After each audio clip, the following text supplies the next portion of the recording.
Hi guys, ngayong araw nga ay may tumawag sa atin na nangangailangan ng dugo na O+, apheresis, kumbaga.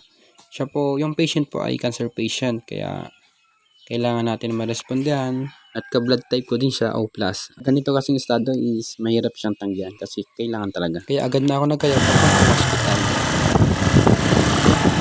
As you can see, yan, malapit na tayo sa hospital. Sa hospital ng Bicol Medical Center of BMC. Actually guys, wala dyan yung, yung patient. Nasa ibang hospital siya. Cancer patient kasi yung patient na kailangan niya ng dugo or apheresis para masalinan siya kasi yung red blood cells niya ay tinatalo ng white blood cells. Napaka-risky nito guys. Kaya agad-agad tayo nagresponde. Pagpasok ko nga guys sa blood bank ay naghihintay na yung asawa ng patient. Sa pangangailangan pala ng platelets nito guys, di pwede yung kamag-anak. Kasi nga daw para matalo ng platelets yung basta ganun yun.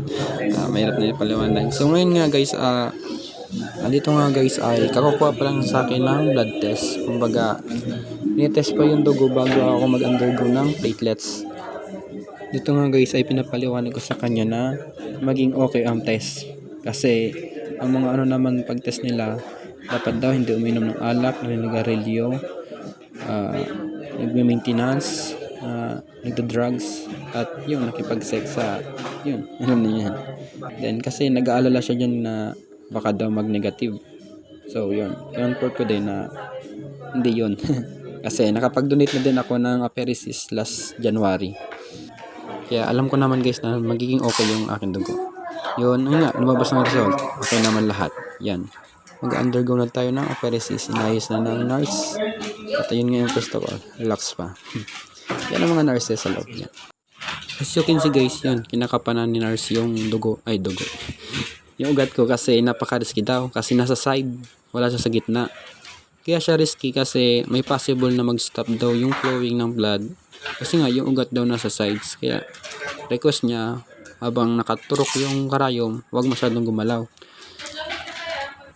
Ayan nga, nililinis na nurse yung pagtuturokan niya.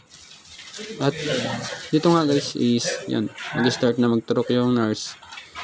Pinapanood ko lang siya guys kasi sanay na din ako dyan. Sanay na din ako masaktan. Sanay na din ako magpakuha ng dugo. Pangalawa ko sa apheresis at nakaapat na din ako nun sa normal na pagkuha ng dugo.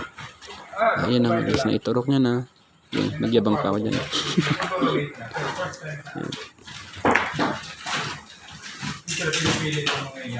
Ito nga guys, process na to is ibang iba kaysa nun sa normal na inaano ng Red Cross.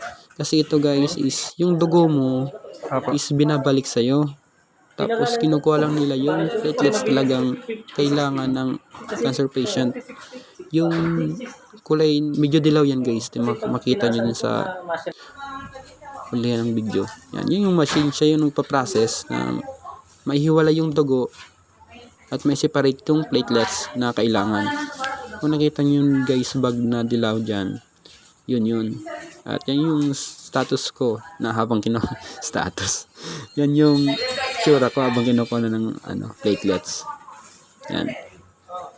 Nagpa-video nga ako sa nurse. Mababait ng nurse dyan. Yun. Parang natutulog lang. Yan. At yan guys, yung bag na dilaw. Yan yung platelets. Tapos na din yan eh. May 5 cycle yan. At ito nga guys, paalis na ako. After ko makunan, nag-rest akong 40 minutes kasi grabe guys, iba talaga siya. Ibang epekto niya sa ordinaryong pagkuha. As you can see guys, uminom tayo ng gatas. Sterilization guys. Sabi daw ng nurse, before and after daw uminom. Before na ako uminom niyan. Kasi pampalakas pa daw yan. Pampaboost. Like that. Limot ako eh. At dito nga guys, ay may kalakasan na tayo. Kaya paalis na tayo ng hospital. Yun. Sa tagal nga guys ng pagkuha ng platelets, yun, iniwan na tayo ng asawa ng patient kasi may asikasuhin din. Then almost 1 hour din yung pagkuha sa akin. Then pupuntahan natin siya kasi nag-park tayo sa labas ng hospital. Kaya para may balik yung ID at syempre yung resibo na din ng pagkuha natin ng platelets. At yun guys, salamat sa pagkakataon. Babush. Yan siya guys.